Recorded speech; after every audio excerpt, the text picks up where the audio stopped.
Thank you, Bob.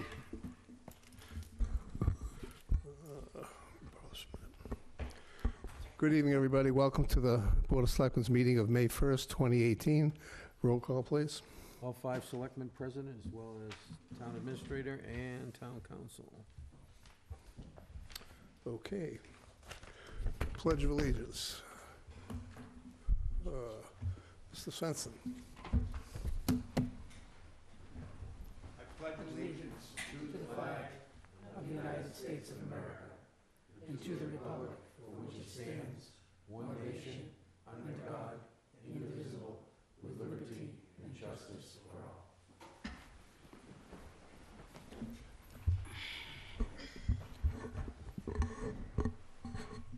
Announcement. Tony, any announcements for you? No. Mary? Right now, we, with Don't Trash Wareham, are in the operation adoption phase, so we're looking for anyone who would like to adopt an area that they either cleaned up or didn't. Just easy, do a few cleanups in the year and just keep it looking good. Thank you. Patrick? You want to do No, not Peter. Peter first? Whoever goes first. Just like to thank everybody who came out for town meeting. A couple of things were contentious, but for the most part, I think the dialogue was pretty good, informative. People asked good questions, and it seems they must have gotten good answers, because I think everything this board sought to see through town meeting got through. So once again, I'd like to thank our citizen legislators for showing up. Patrick? All right, we've got, you want to take that? First thing we've got is Friends of the Wareham Free Library used book sale the week of May 15th to the 19th. May 27th from 11 to 2:30. There'll be the annual Rubber Duck as well at the Tyonet Canal Pond at AD Makepeace. That's kind of a fun thing. Anybody knows that? They usually give us a few ducks. We usually have them laying around in here, which is pretty cool. So that's a pretty cool thing, in case anybody wants to go to that. The 5th annual Wareham Oyster Festival is Sunday, May 27th, from 11 to 5 on Main Street, with a rain date of the 28th. It includes a 5K race with proceeds to benefit the Boys and Girls Club. In addition to oysters and other seafood, there will be a variety of food vendors. More than 30 vendors, in fact, are scheduled to be there. So you might want to go down and do some of that. I've gone every year. I thought it was pretty neat. The food is good. It's kind of a nice little take. Other thing is, I went to, that I wanted to talk about, the school building committee. And I also went to the,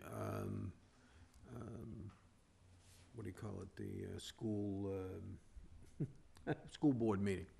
And they closed the school. They voted on Friday to close the Minot School, in case anybody hasn't heard, and move on from that and move some of the children around. I believe the kindergartners, or the preschool kids, are going to go to Deacon's, and I believe the other kids will be moving. They'll be moving these 8th graders up to the high school, and they're going to move the 3rd and 4th-year-old kids, they're going to move them into the middle school. And the neat thing about the middle school is, in case anybody doesn't know, when we did the design on that, it was really kind of neat, because we made it modular. And it wasn't because we really wanted to do that. It was because the construction of the school was going on while people were still in school.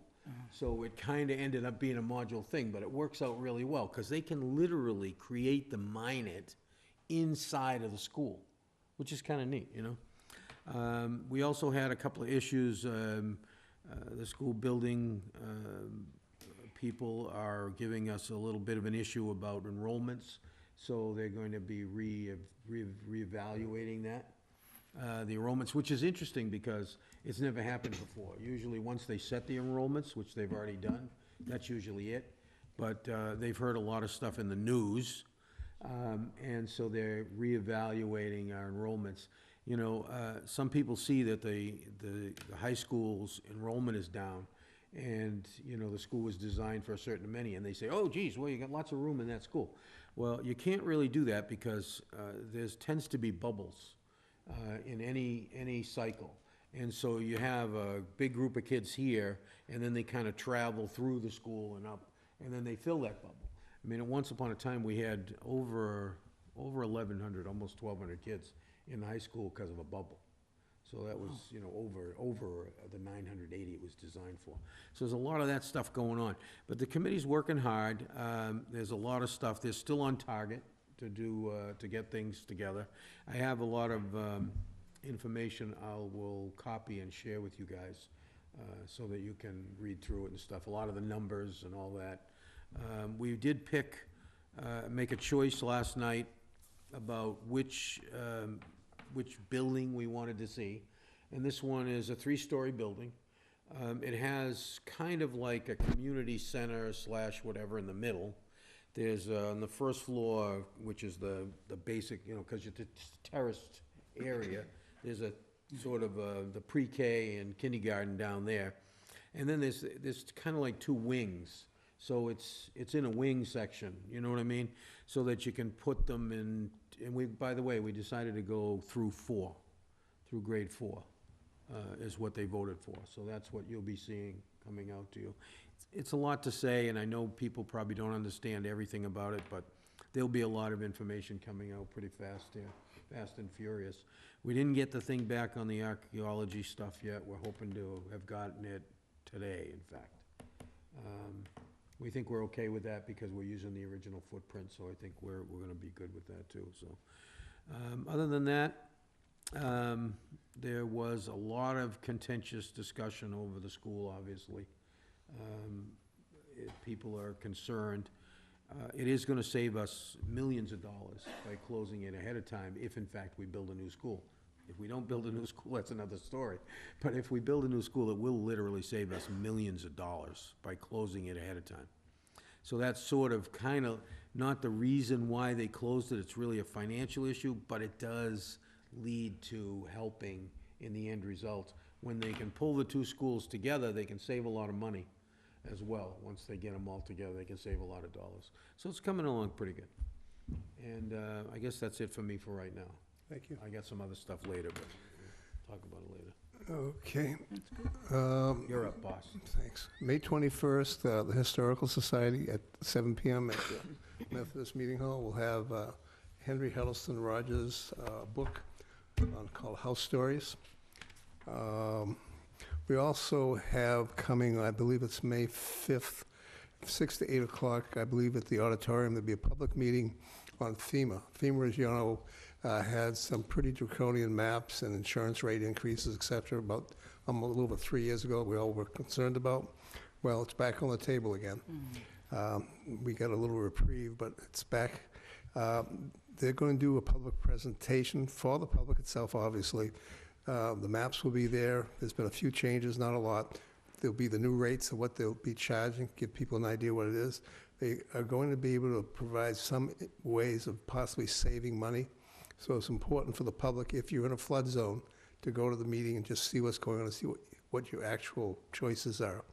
And again, this will be, I'm pretty sure it's May 5th, 6 to 8 p.m. at our auditorium. Or maybe, let me double check, sorry. I will double check.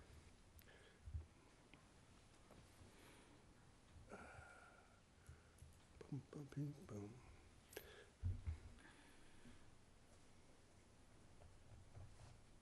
Don't have it here.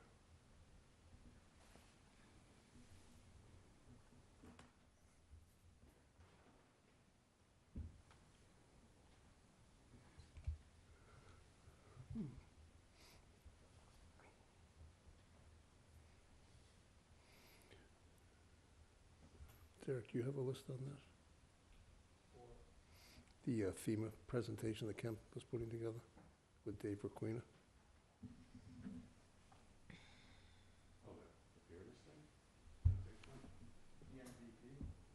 No. That was Thursday, right? Yeah. Well, I apologize, I don't have the, Okay, we'll pass that. I'll get back to you in a minute if I I'm can gonna find add it. one thing too. Sorry about that. The other piece, think that's all I have. Let me see if I can find that, and let's go on to the The one next. on I Monday. have one thing I can add, it'll give you a few minutes. There's a flood insurance community outreach training. Yes, is that the 4th or the 5th? That's Monday, June 5th, from 6 to Oh, 8 June p.m. 5th. Sorry, guys. Only off a month. That's right, I won't be here. Never mind. So again, it's June 5th. Forget about May 5th. Monday, June Senior 5th. moment, Monday, June 5th, Monday, June 5th, 6 to 8 p.m. 6 to 8 p.m. Good. Auditorium. All right. Town Hall. Correct. Anything else I missed? No, Thank you, Sport. Monday, June. Yes, it's in Wareham, too. Monday, It's fun to be picked on when you're old. The other thing I'd like to mention is town meeting. We were a little concerned after the district had their what they call their town meeting. Didn't go very well for them, and we were concerned. I'd like to really thank our moderator for all the work she did, all the work that was done by town council, all the work that was done preparatory by then Chair Selectman Titlebaum, and most of all to the town administrator, who basically was able to answer and was prepared to answer any and all questions, so everything was clear and concise, and we were able to get through in one night, which I didn't think we would. And I just want to thank everybody, because it was expected to be difficult, and it turned out to be pretty smooth. Actually, very smooth. And just, again, thank everybody for that. Next. The last thing I forgot, we had a presentation at the committee meeting from Cindy Parola. She was, I guess, Cindy Chamberlain. Prior to that, her mother was Georgia Deaconess. And Georgia Chamberlain, but she was a deaconess. And she came to tell us and represent the Deaconess family relevant to the school, which, of course, is a big issue because they originally started the whole school project down there in about $40,000 worth of Deaconess money. As it turns out, she gave us the whole story. And her mother, at one point, gave the school $300,000 at one point. So thanks to the Deaconess family for that. I'm sure it was used well over the course of time. But she wasn't concerned about what we did with the school or anything, but she was concerned about the legacy of the thing and thought that maybe when it came time for the naming of the new school, that it might not share a name or be called something different. And she had an idea. And the committee was receptive to that, funny as it seems, but we had talked about it the week earlier, that, you know, the Deaconess School has a certain thing about it, you know what I mean? And so, and of course the Minot does, because it's Minot Forest, you know? And so there are some conversations, and we will probably keep, in some form or another, I hope, the Deaconess name in order to make this project work if it does come to pass. She was very emotional and had some really nice stuff with her too, like old articles and some plaques and things and stuff like that. But the important thing was to realize that they were not concerned about the present building at all, which is a good thing, because who knows what it'll end up being in the end result.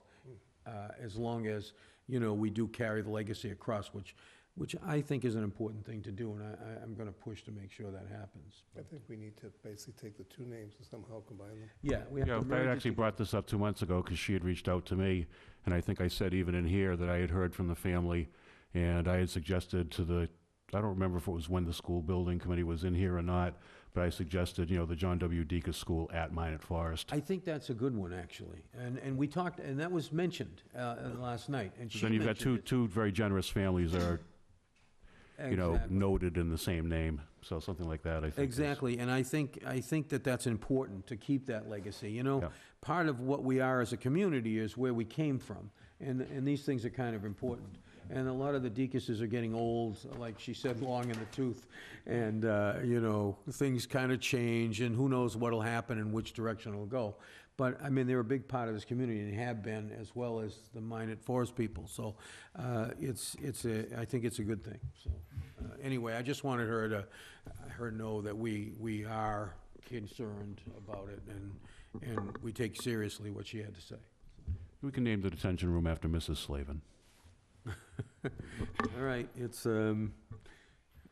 Board comments, This is just, this is, yeah, this is actually new again.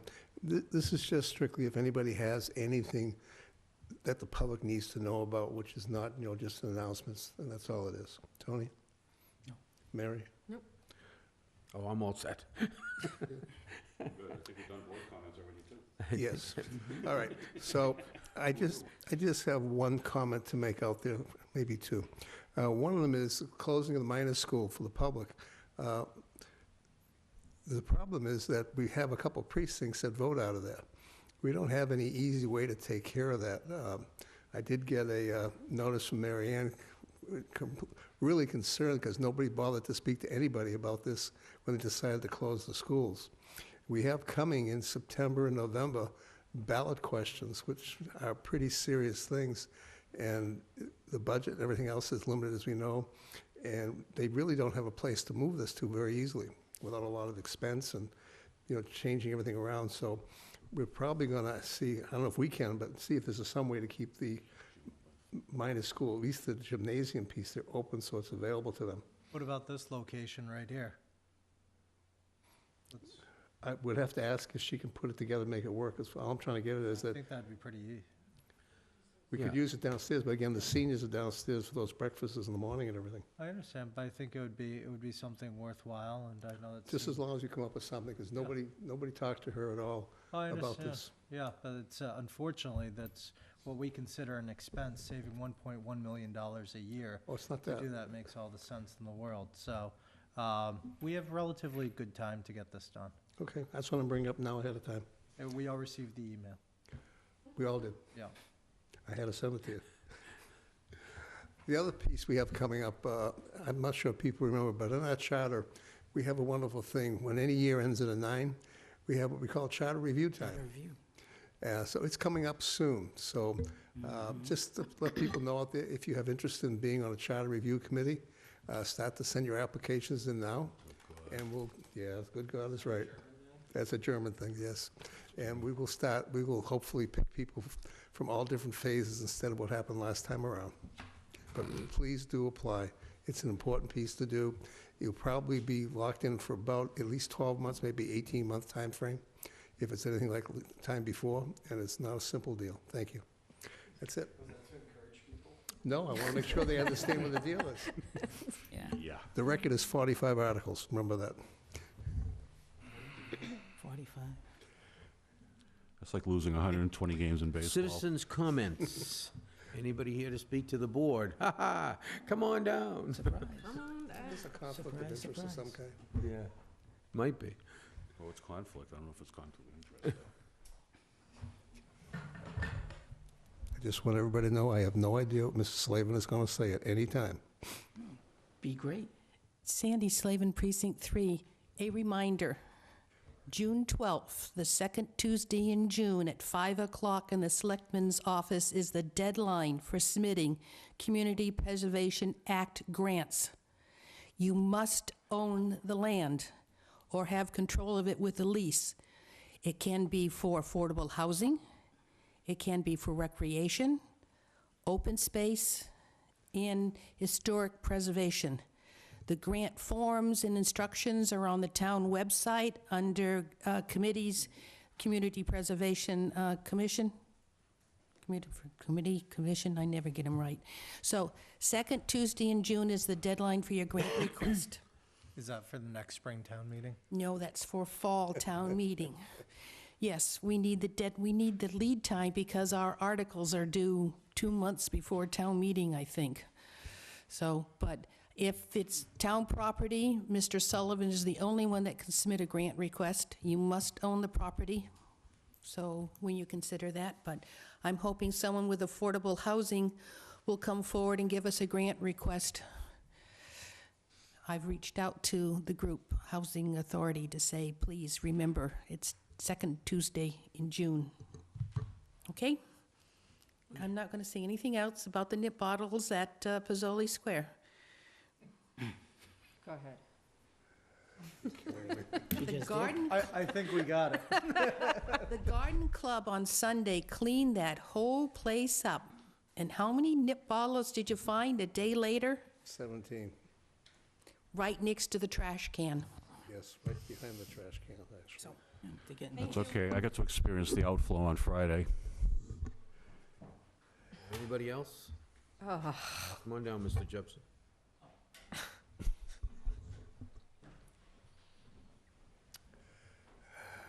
Don Jepson, Precinct 3. I didn't come here to talk on these items, I came here to be an observer, but I'm picking up on a number of things that were said. First off, let me just say, when I moved here, it was 2012. We've been summer residents since 1997. And I use that as a reference because the town, or the city that we lived in previously was very much interested in the school systems, interested in the libraries, and also in support of those, were able to conduct overrides. And one of the, I'll say it as a criticism, but I don't know if that's appropriate. One of the things that we have never done here, as far as I know, in Wareham, is ever to support an override. And when I say that, I'll go back to what Mr. Slavin said earlier, that the taxpayers didn't trust the selectmen or whoever was in power at the time. One of the things that I think could be worked on is that when someone goes for an override, it's usually for a specific item and or a specific purpose. And No, those are and debt it has a exclusions. cutoff in That's a time. debt exclusion. Those are debt exclusions, Excuse not overrides. That's a debt exclusion. When you do it for a specific thing like a school or whatever, that's called a debt exclusion. An override is for general government. Okay, for a debt exclusion. Yes. And And we've had some debt exclusions. We did the we did the middle school. Okay, all We right. did the treatment plant. We've done a few over the years. Okay, well, anyway, when it comes down to it, I tried to put through, and I guess I was supported by what the Finance Committee said, that library's underfunded, the school's underfunded, the maintenance department, the highway department is underfunded. And yes, it went through smoothly, but there's an impact that comes back to affect everybody who's a taxpayer. And that is when people don't go to the school because they don't feel that they're gonna get the education for their kids. They go elsewhere, and it affects your property values. And so I mention that because I tried to put through, whether it be a debt exclusion or an override, I followed what Mr. Titlebaum had suggested, which was to talk to Claire Smith. And when I went to try to do that, I found out that in order to, and it was good advice that was given, I'm very pleased that, and they were very responsive very quickly, was that if I wanted to take $100,000 and I wanted to add it to this, let's say the highway department, the maintenance department, I could not do that without taking that money from somewhere else in order to have a balanced budget. And then I went a little further with that, and I said, could I do an override? And I was told, in order to do an override, what you would need to do is you have to have a special ballot, and that happens. And subsequent to that, I read where Truro holds their town elections after they have their town meeting to prove the budget. And so they're able to do it, and I had sent that as what I thought was a possibility, because it allows the selectmen more latitude as well. But then, Alan, you mentioned that, does that require a charter change in order to do that, or is that, how's that? What are you trying to get at, Don? This is citizens' comments, so I don't want to go over what's Well, that happened was the before. comment. All right, I think he's looking for information. yeah. Well, first off, you can do it either way. You can go to town meeting first and then to the ballot, or you can go to the ballot and then to town meeting. You can do it either way. It doesn't have to be any particular order. So we could vote it at town meeting and then have a ballot later, or we could go to the ballot first in April and then go to town meeting at the end of April. Well, the advice I was given is that if I tried to do an override or a debt exclusion, as you mentioned, in order to do that, you would have to have a special town meeting, whereas the other ones, what they're doing in Truro, is they're having their election and ballot at the same time after, after the budget, as opposed to we've just had it, now you gotta wait 6 months or till the fall town meeting or until they have a state election. So I don't know whether you've had considered that or, Well, like I said, we could do it either way. You could say, you could set up a ballot, I'm just gonna say this quick. You can set it up so that at the beginning of April, we had a ballot question for an override on the ballot, and if it was approved, we could then ask town meeting to approve it that at the sounds, end of the month. They would appropriate what, Exactly, they would Money. appropriate the money. Well, Because that- remember, they're the only ones who can spend the money. that sounds well and Meeting good, has except approved. when I tried to get the information out the budget, Both overrides. the budget figures weren't available. Yeah, You see my point? yeah, Okay. All right. Yes. That's all I had to say. yeah, okay, All right, thank you. thank you. Thanks. Anyone else? All right, we have appointments. We have an appointment for the Old Elder Services. Pamela Dudley, is she here? Yeah, she works Okay. regular hours. Okay, I'll make a motion that we approve Pamela Dudley to the Old Colony Elder Services Board of Directors to a term to expire no later than June 30th, 2019. Need a second? Second. Motion by Patrick, second by Tony. Any questions? All in favor? Aye, Aye. 500. Next. there you go. That's it for appointments. All right, we're down, request of South Shore Racing for the Lazy Lobster thing. Is that what we're talking about? Yeah. Yes, it is. Lazy Lobster. All right. They don't run too fast. This is South Shore Racing Management LLC and My Team Triumph, care of Anne Marie Winchester, for the use of town roads for their 4th annual Lazy Lobster 5-mile and 10-mile road race on Sunday, June 17, 2018, from 9 a.m. to 1 p.m. Now, let's just see, because usually... Oh, it's all good. Usually we have what roads they're gonna do, and I just, I forgot to look at that the other day when I was in The there. map right there. Yeah, it's on the map, so it's, we do have it. I just wanted to make sure. I move that we approve it. Need a second? second? Second. Motion by Patrick, second by Peter. Any questions? None heard, all in favor? Aye. Aye. Opposed? Abstained? 500. Next up is a permission for the Gleason Family YMCA, 33 Charge Pond Road in Wareham for the use of town roads for their 5K road race through the village of Onset on Saturday, May 19, 2018, from 7 a.m. to 11. The route is attached to this, and I move that we approve the use of The town applicant roads. right before you. Got an applicant. Oh, the applicant's here. Yeah. I'm sorry, didn't see you. Go Do you ahead. wanna go ahead and Snuck tell up us a on little us. bit, or? It's our last 5K in Onset that we will be hosting, Okay, Gleason Family YMCA. okay. That's too bad. Well, It's the 16th year, and it'll be the last one at that location. Any reason for a change? Our USA track and field expires next year. Ooh. It's a certification, and expenses and lack of participation. Every weekend, there's a 5K. There's 3 or 4 every weekend from now until Yeah. July, so it's a Competitive. fundraiser. yeah. Well, if you So, find We're very some- grateful for our supporters that have, who jump on and sponsor our race, but we have to make a decision on whether we're gonna continue in that location or Well, if we move it could, elsewhere. if we can help in some way, get back to us. Thank Do you. any promotion for you. We'd be Thank happy you to very do it. much. All right, We haven't got. we have a motion, by yeah. Patrick, we need a second. Second. Second. Second by Peter. Any questions? None heard, all in favor? Aye. Aye. Opposed, abstained? Thank you. Thank you very much. Thanks. All right. Renewal of secondhand dealers licenses. This I thought was very interesting.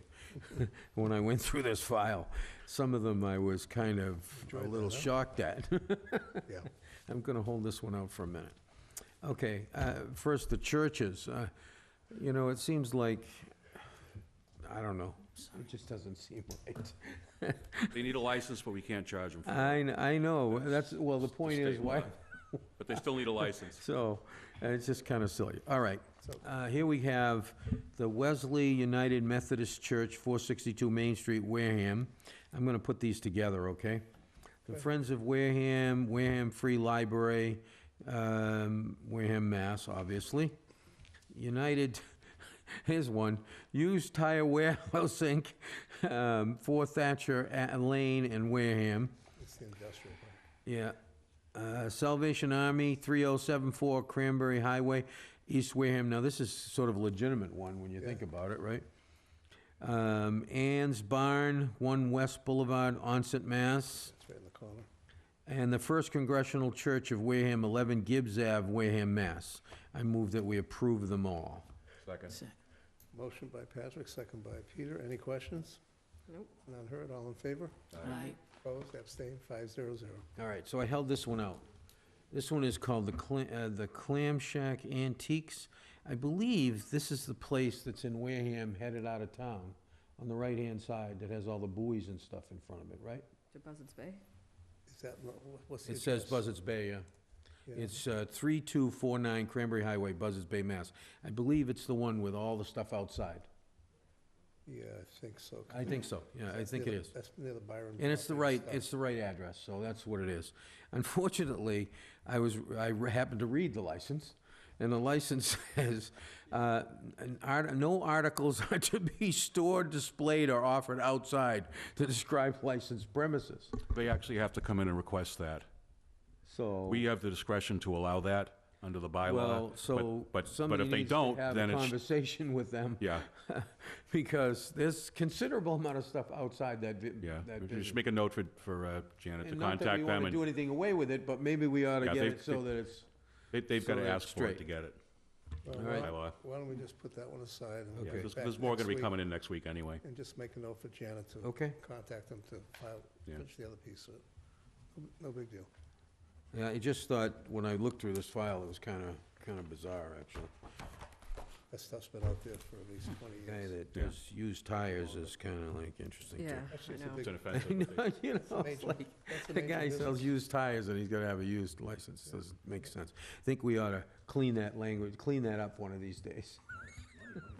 Yeah, well, that's kinda, I mean, the guy, these guys are probably not very happy with us over that, I can tell you that. Okay, next up is discussion with the harbor master for future Wareham private aquaculture. Come on down. Good evening, Gary. How's everyone? Everybody's good? Stucky.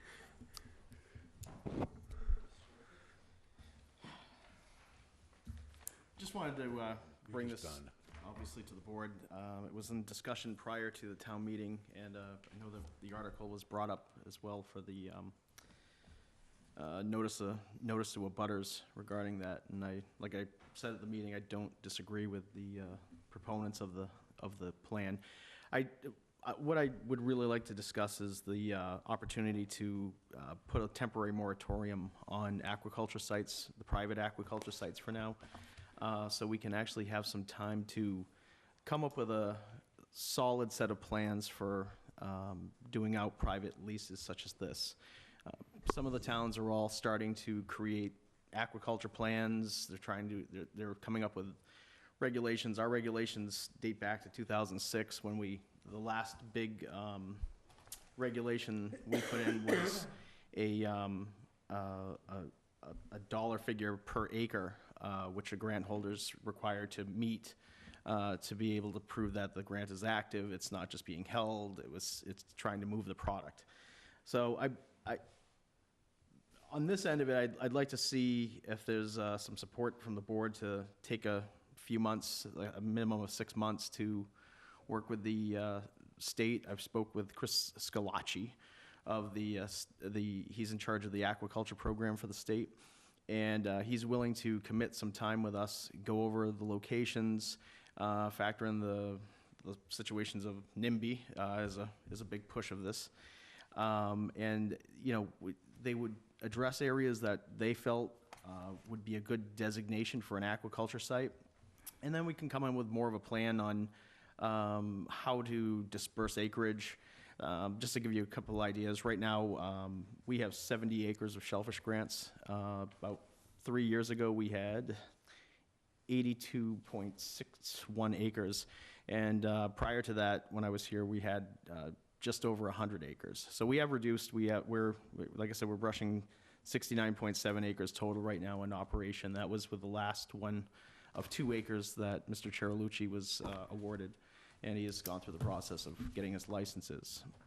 Town of Falmouth entertained an idea. They're a very active aquaculture community. They did entertain a proposal to put a moratorium in place to work out some issues of their aquaculture in their town. The town of Marion has 2 acres of aquaculture farms. The town of Falmouth, actually just had an update from that, is, bear with me. Town of Bourne has 8 acres between 4 permits, and we have 7 permits, and we total 70 acres. So we are by far the largest town for aquaculture, aside from Wellfleet and some of the larger Cape communities. So I don't have a lot of information to bring forth because it's something I think a plan needs to be built with the board, myself, some citizens' participation, and come to the board with some regulations that can be adopted. I would think that this moratorium would be good because it's going to lock us in from not having to, if we have an aquaculture applicant put in now, he's still subject to the current regulations that we have, which are not very strong. We do utilize the state's notification of the 3 public places posted in the newspaper, but there's no notification of abutters and things that we could address in the future, so. I just have a question for town council. Does, where we are the licensing authority and is so established by the state for these grants, does an applicant have a presumptive right to come in and have a hearing, regardless of what the outcome of the hearing is before us? I think so. If that's the case, then I don't see how we can adopt a strict moratorium.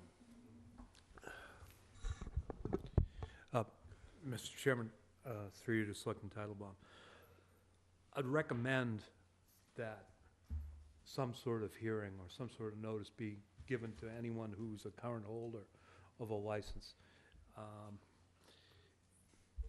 Strictly speaking, they may not have a property right, but you're in a situation where there's been an investment of funds in support of making a living. And I think anytime you're in a situation like that, the court generally looks very favorably on giving people who've made that kind of investment of money and time the chance to be heard and the chance to have an understanding of what's happening. That's right. This isn't for renewals. This would be for new grants. Yeah, we're not, this won't affect the current operations at all. Oh, all right. Wouldn't be for renewals either. It would just be for new applicants. Correct. It would just Oh, be so new Just people applicants seeking to until- put new area under aquaculture. Oh, okay, that's a different matter. Thank you for clarifying that. I was thinking what happened if we basically revoked everybody's Yeah. Oh, no. permit. That would be a problem. No, we are proactive on the aquaculture. Okay. Yeah, not that. Just want to make sure that Don's we're smiling about that. dotting our i's and crossing our t's. It's okay, Rich. Another senior moment.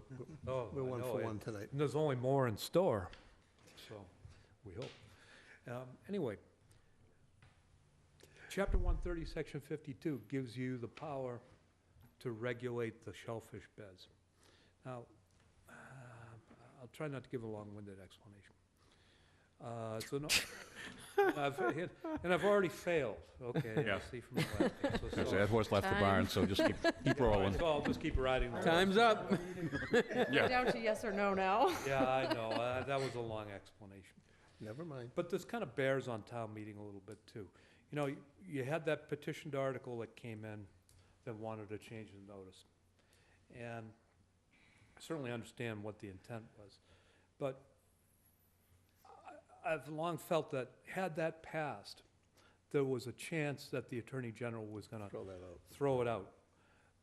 Chapter 130, Section 52 is a statute that gives you your license-making and regulatory powers. Now, there's a weird section in the statute that says if the town meeting don't exercise that power, it defaults to town meeting. And if you go back and look at the records of town meeting, back in March 2nd of 1942 and December of 16th of 1946 and on March 2nd of 1953, town meeting actually adopted some regulations. Well, how could it do that if the selectmen have it? It's because of that weird default provision. But at a certain point, and I think it was probably in 2006, the selectmen stepped up to the plate and said, hey, we're going to regulate this stuff. And the statute allows the selectmen to take it back. So right now, if you want to adopt regulations, you want to adopt moratoria, you want to adopt different notice provisions, that's with you. That's not with town meeting. So there's my long story, which says You can do it. you can do it. Yeah. But I at least wanted to explain. So in short, the answer to why the you question would is do it. no. And a lot of stress lies on the best interest of the town and the fisheries, and a lot of aquaculture no. regulations do adopt that moratorium wording as well. Yeah, but just, Mr. Chairman, and I'm sorry for the long explanation, it's just, there was a lot of misunderstanding about how the whole system worked, so hopefully there isn't now. Thank you. Tony, any questions? No. Mary? I'm in support of this. I think it's responsible. If he needs time to do some housekeeping and homework, absolutely. I would make the moratorium date and the night of the fall town meeting, which would be the fourth Monday in October, because that puts the pressure on us to get something in place by then. I don't have a problem with that. I don't have a problem with this, but, it's very interesting that we're having a moratorium from ourselves. Just, I mean, Yeah. Just say no. we could just say no, Right, but It why seems force somebody to go through the whole Well, right, I mean, it application just, expense? I get that. I would just say, I just, it's just, I think with just going to the no, though, it pushes it into an appeals process too, where they can go back to it, and I think could it be appealed to no, any other? Okay. No. no, we're at- when it comes to licensing, no. Well, I guess hold on. indirectly. There is a way, I'm not gonna tell you how to do it. Okay. Okay, because you're not going to tell everybody else how to do it. All right, Thank so you. there is a way. But, Gary, I don't know how you have time to do anything more than what you do. Just, we are lucky to have you. I just want you to know, because I don't know if anybody said this to you, but, man, the jobs you've taken on and the stuff you do, this guy is a lucky guy over here. You're not on the union bargaining team, are you? He's a lucky man. Every time he needs somebody Because he we'll have to cut doesn't this want to right pay for, don't have any money, we say, Gary, can you do this? Well, I think you do have a lot of dedicated people. It's not just workforce. It's you have a community of people that come together to try and do the for this town. So It's pretty amazing. That's all I have it's to say. I tell everybody it's a marriage, it's not a job. I just got a couple quick questions, Gary. At town meeting, we talked about the distance, from the actual, sites and stuff. You'll come back with us at some point to see if something is legally can be done that way? Yes, and actually, just to update that, You bring all the stakeholders in, so everybody's involved?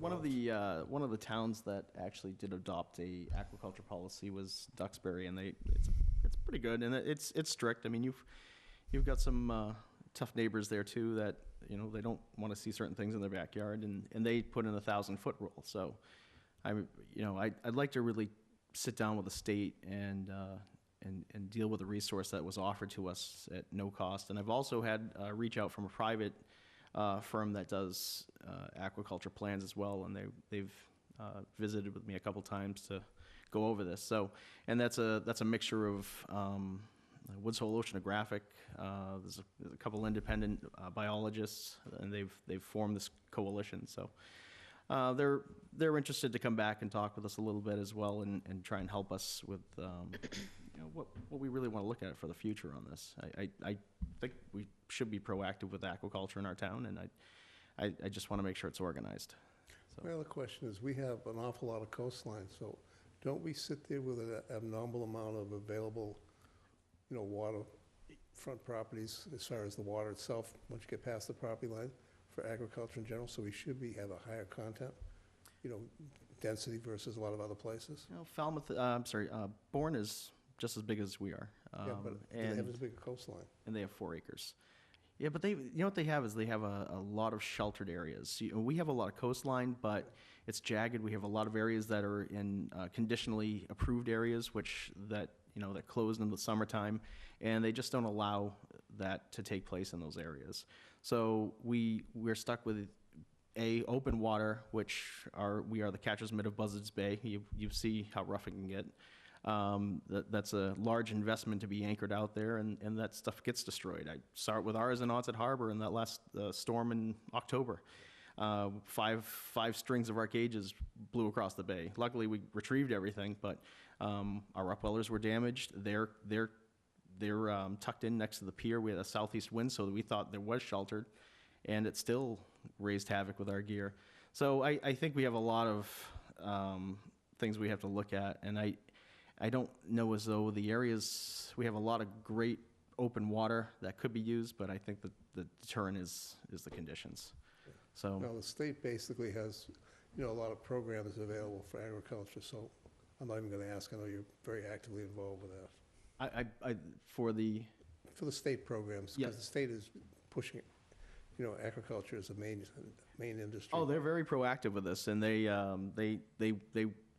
were hesitant when they did see this article come through as well. They felt it exceeded anything, and to be honest with you, DMF is not really on board with aquaculture plans to certain extents. They'd like to entertain things that don't make it too complicating. So, Okay. but Thank you. All right, I move that the Board of Selectmen adopt a temporary moratorium on hearing applications for new shellfish grants to extend from the present moment through the end of fall town meeting. Second. Any questions from the board? All those in favor? Aye. Aye. Opposed, abstained, 500. Thank you, Gary. thank you. And we'll come back maybe a couple of weeks to see what we have to start addressing it with you and work through it so it's open, so everybody knows it. Maybe come back and figure out what we're doing as far as, the oyster fishery as well. That's very, Yeah, it's very a touchy contentious. situation, but I Yes, mean, it is. we have only a very small group of people pushing that want to open a fishery, and I know.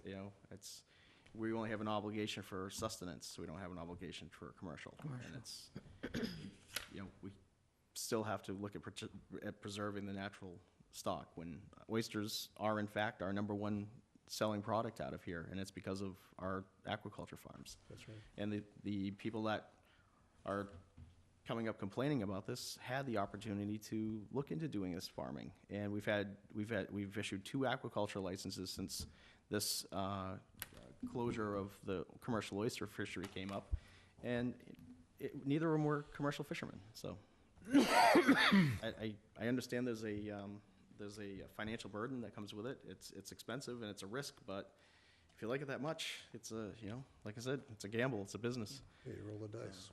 I understand what you're saying, and Thank you. we'll talk.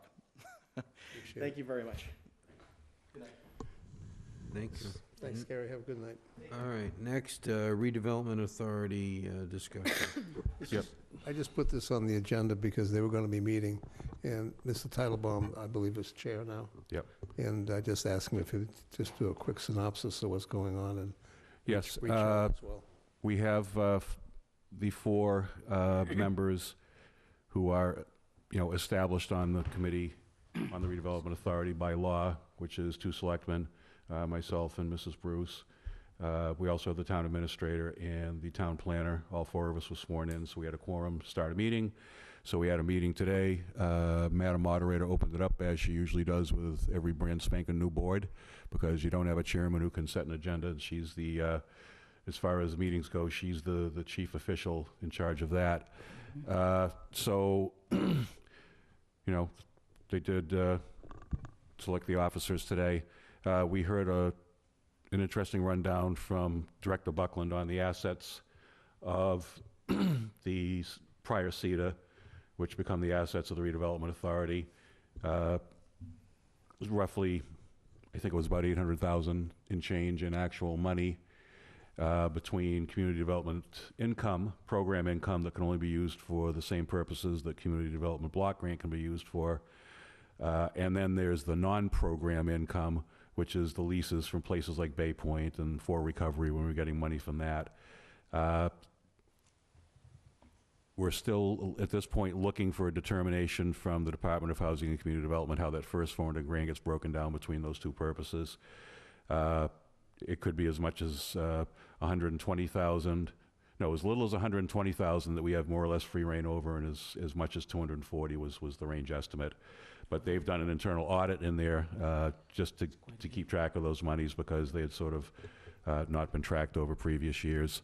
So they're just waiting for DHCD to come up with the final determination. We talked about also the two properties of consequence, which are the Bay Point property, which looking once again to close that sale. We're also looking Recovery Road. There was one RFP submitted, but it was deemed insufficient. So those are two assets that belong to the redevelopment authority at this point. There was some discussion about turning over the Tremont Nail facility to the redevelopment authority. We were advised by council that the best way to go forward with that was to include it in a redevelopment plan to be voted on eventually by this board. The town meeting votes on rules and regulations that take place within the redevelopment authorities within their area, but this board actually votes to accept the redevelopment plan once it's completed. Mr. Buckland's obtained a $5,000 grant that he hopes to use to get an intern down to help with it. He's already sort of undertaken some of the first steps towards creating such a plan. At this point in time, Wareham Village, from the slum and blight study that was recently completed and re-upped again, that meets the criteria for inclusion in a redevelopment plan. A lot of Onset, interestingly enough, does not. Onset's becoming a little more gentrified than I guess any of us knew. They're going to go back and double check some of the slum and blight results there just to ensure that that's the case. But that's actually kind of an interesting thing. We'd always thought that certain areas of Onset would be a no-brainer for this, and apparently it's reduced to certain pockets where they face low property values and properties in disrepair and economic challenges. So that's actually kind of a good thing. But anyway, there were a few properties identified where the Selectmen currently has control that, in order to become part of the redevelopment authority, would require inclusion in the redevelopment plan. So while that's going to take several months to do so, in order for the redevelopment authority to get out there and start marketing these places, like West Wareham School, the Everett School, which are properties that I don't think the town has any particular desire to hang on to, is to ask for a vote of the Board of Selectmen to grant the redevelopment authority a beneficial interest, or beneficial control, I think was the term the town council used, so that the redevelopment authority could go ahead and get the RFPs out, and then ultimately the full control to sell and everything else will be formalized once the redevelopment plan itself is done. But in the meantime, you can start the process of marketing it and so on and so forth through the redevelopment authority. So that's kind of where we finished. We're going to be meeting again in 3 weeks. We need a at-large member. Yeah, we do need an at-large member. We've had at least one expression of interest, and that's something that will come forward. The Selectmen, by the way, appoint the at-large member, not the authority. So the applications should be made to the Board of Selectmen through our office, not through the town planner, because this body's going to have to vote on that person. Certainly anybody who's interested might want to come to a meeting or two to see what it's all about, see if they're still interested. The worst thing in the world is to think you're interested in something and then get yourself appointed and show up and say, what the hell am I doing here?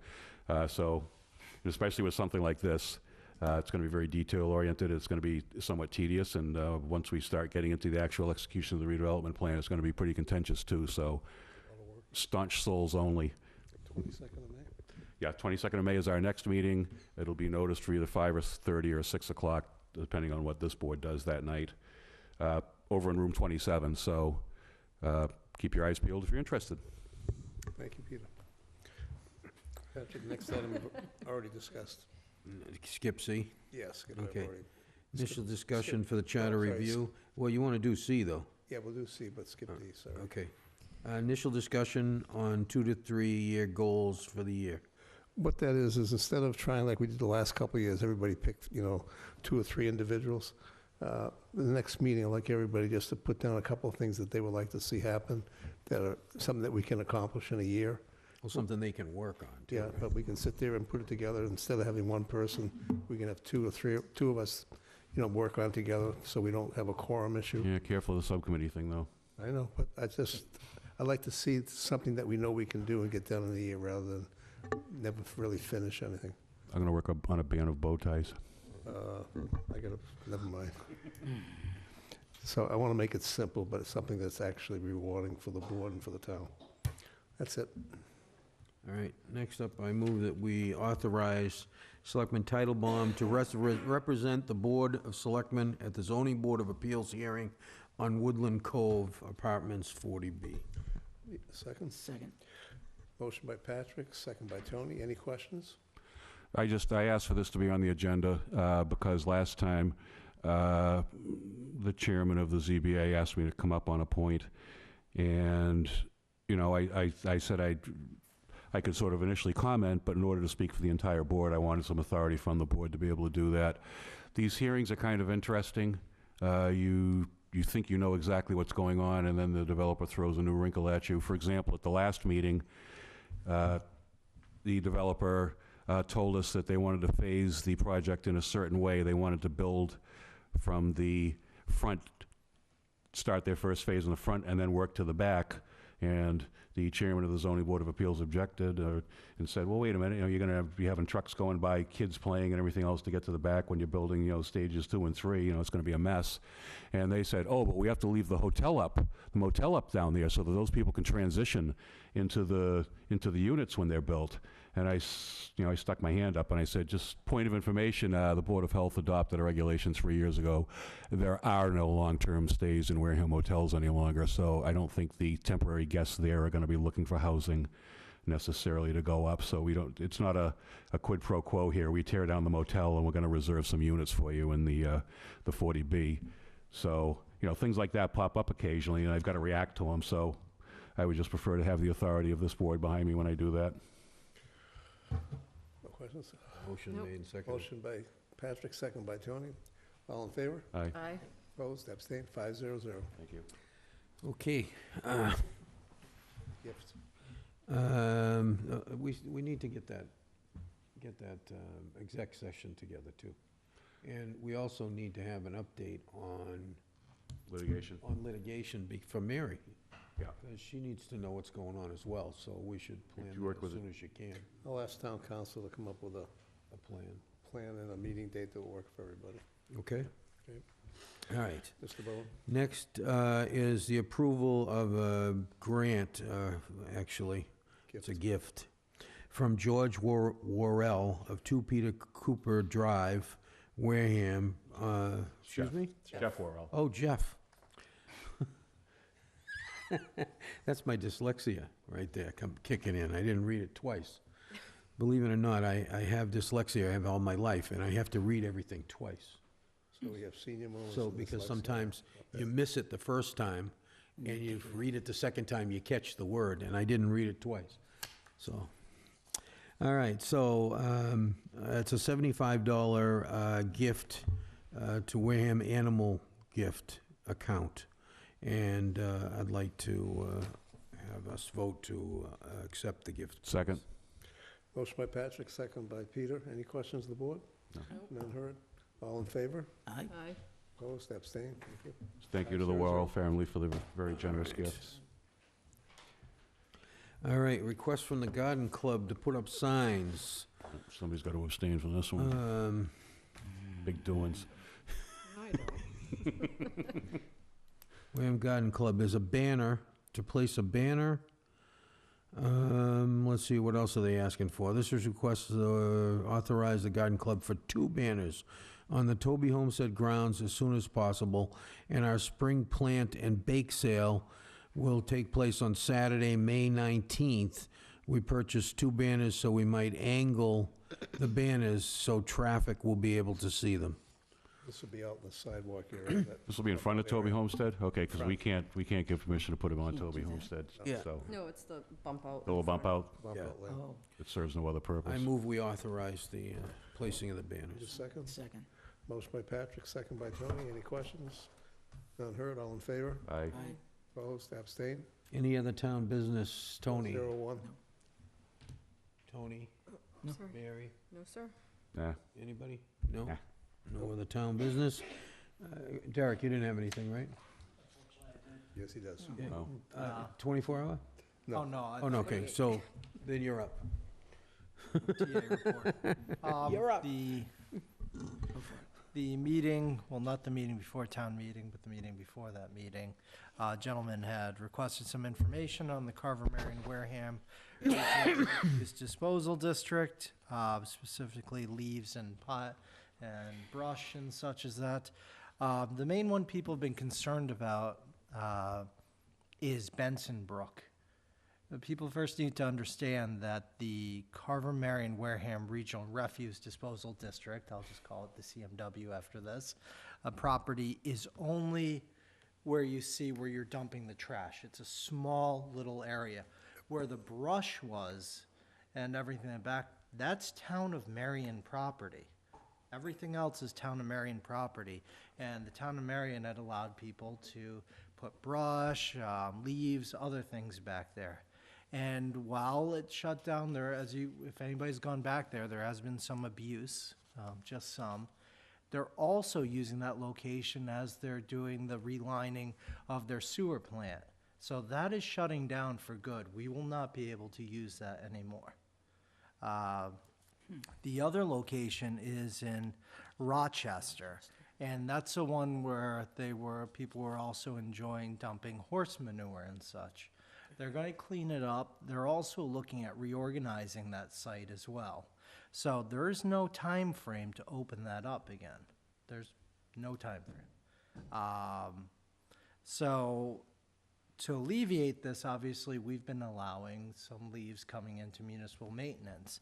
And speaking with Mr. Menard, they're allowing now opening it up for the second and fourth Saturday of each month, instead of just one day out of the month. So that would be, the next one would be Saturday, May 12th. So obviously the 26th is thereafter. So twice a month for that. And that's through the rest of this fiscal year, and then we'll see what's going beyond that. So I think that really answers the questions, because it was about brush and leaves and such. But what I do want to comment is people seem to have this idea that if you dump a bunch of leaves, it becomes mulch. That does not happen that way. You have to turn it over. And if you've gone to a municipal maintenance facility, we already have a mountain of leaves there. And you need to have a location to turn that over, the equipment and the persons to do that. So it's not an instantaneous thing. And it's not just about taking it and it disappears and everything's good. There's an obligation to it. So I appreciate Mr. Menard opening this up and for an extra day as well, because it's not just about having the folks there, it's about cleaning that up and trying to make something out of it. One of the other items too is that this happened a few weeks ago and we haven't been able to really speak about it. But Mr. Buckland and I had been received notification about opportunity zones through the Commonwealth, and we went up and attended a meeting in Worcester and so forth and so on with Secretary Ash. As such, we submitted one of Wareham census tracts for the opportunity zone, and we were chosen, which is really, it's a great thing. But how this happens is we actually get nominated to the U.S. Treasury Department, and opportunity zones were created as part of the Federal Tax Cuts and Jobs Act of 2017. These zones present an opportunity for private, tax-free investment into areas of economic needs, which benefits both the residents and the communities. This doesn't guarantee anything, but what it does, it opens us up to having the opportunity for what you'd consider high net worth investors to come and invest in this community. Massachusetts has 1,478 of these census tracts. 581 were eligible, and only 25% of those 581 were allowed to go go up to be submitted to the Treasury, so 138. And we were chosen out of there, so it's a good distinction, because it's not just based on the opportunity of development or the demographics, but it was been the planning and preparation work done in the community. So I really appreciate us being chosen for this. It's a wonderful opportunity, for lack of a better term. Yep. And I appreciate all Mr. Buckland's work and his staff's work on this. So, thank you. That's it? That's it. That's plenty.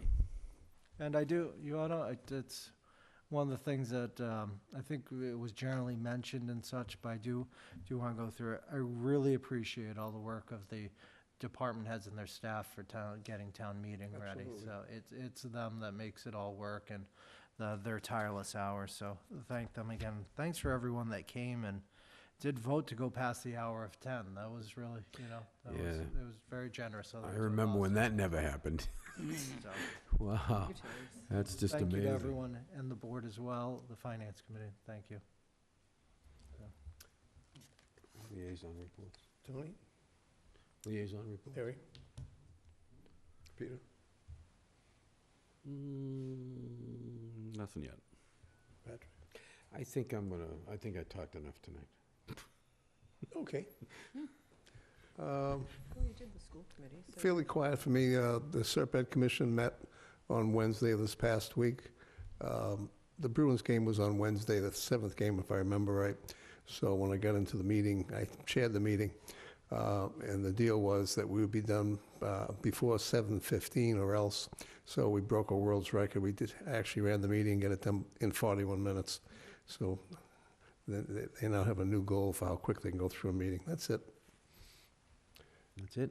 Consent agenda, there isn't any. The Move to next thing would adjourn. be- Ah, Second. Have a second? You have a motion? Have a second? Second. Motion by Peter, second by Tony. All in favor? aye. 500. Good night, Wareham. Good night, Wareham.